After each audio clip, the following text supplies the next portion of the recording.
We've concluded that we would indeed be significantly better off as a club if we were to take games to a redeveloped Adelaide Oval.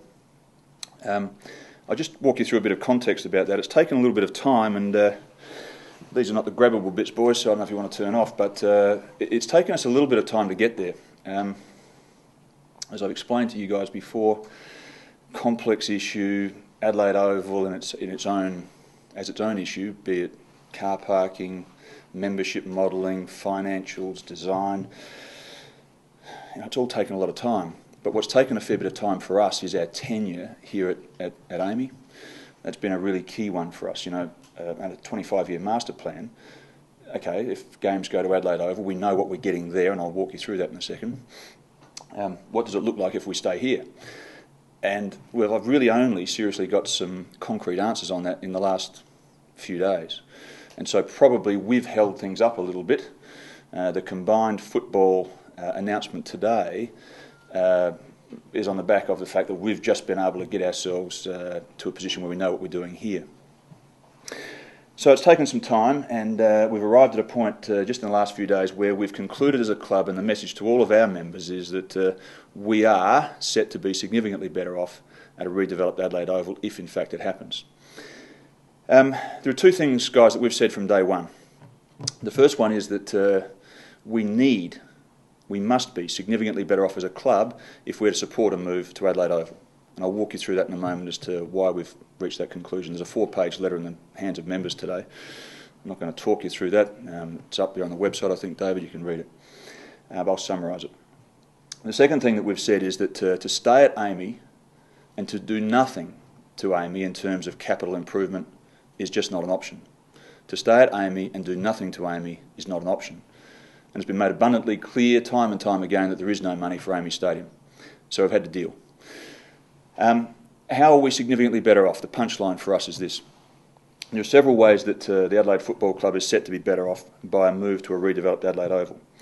They include quite clearly that we are looking at a brand new stadium here, a 21st century stadium, a new amenity in a new and vibrant area. I mean, we all know that, but that's upside.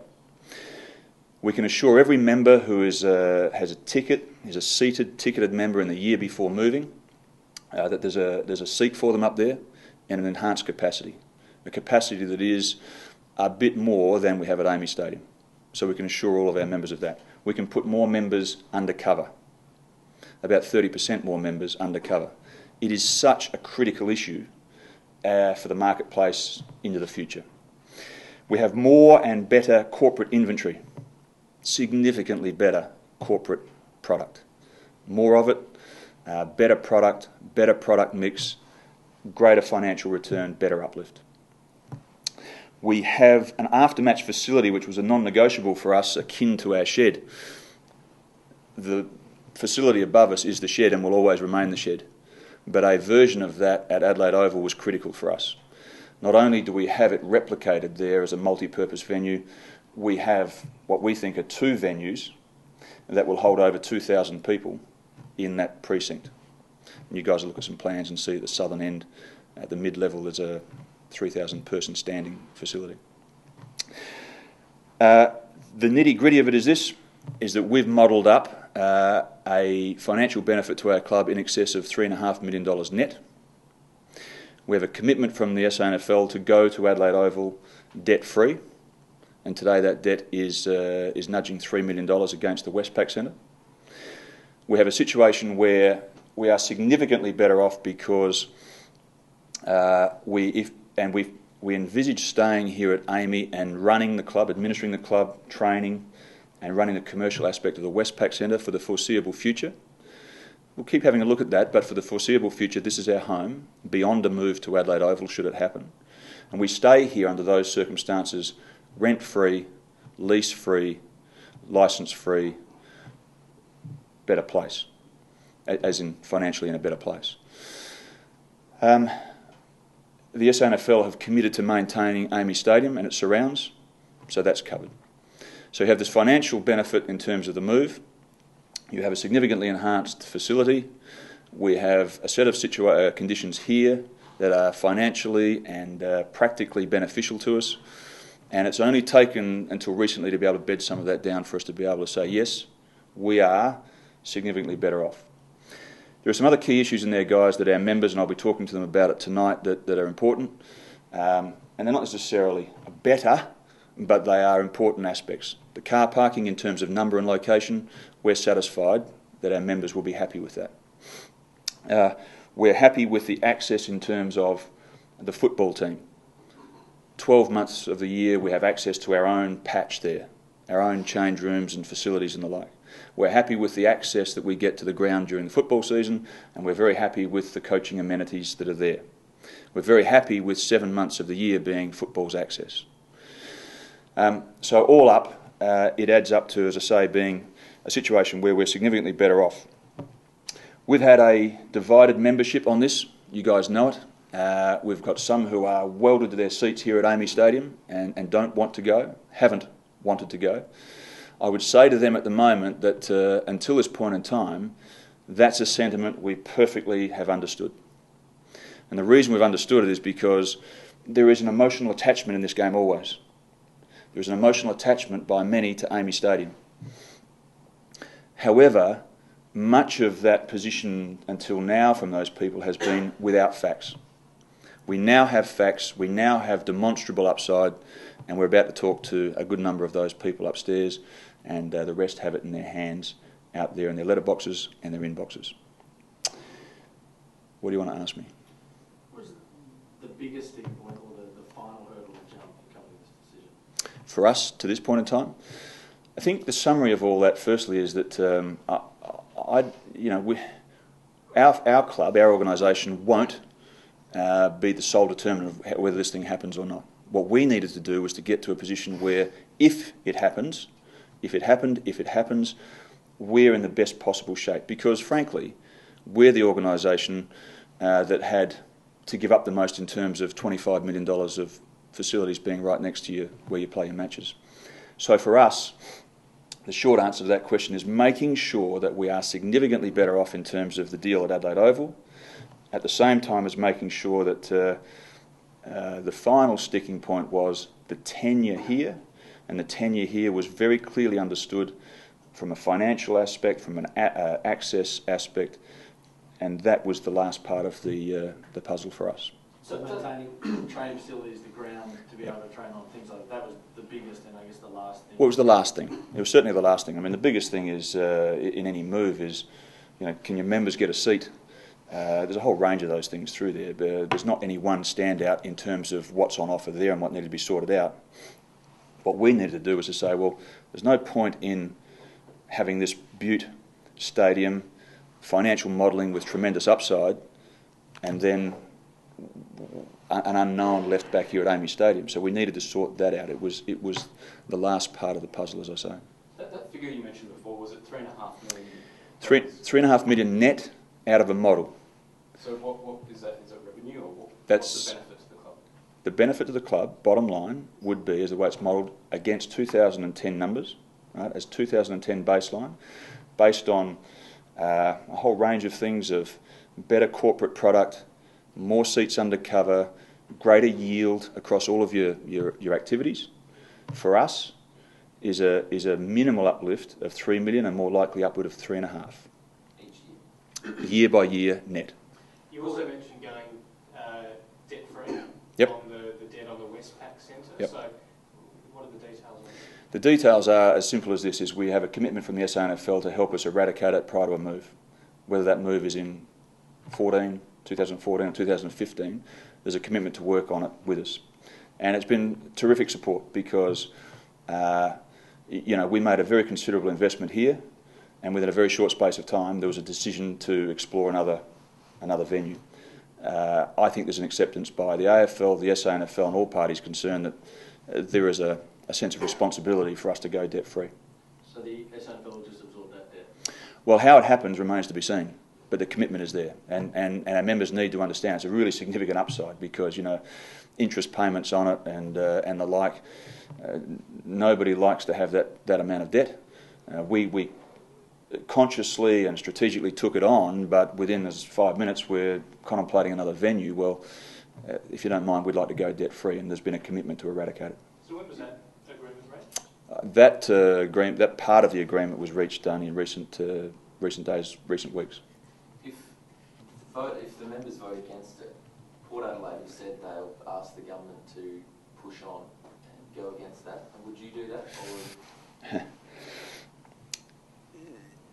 There is no alternative at the moment that we know about. So there's a lot of eggs in one basket, aren't there? I think our club's position, fair to say, is let's see how that vote goes.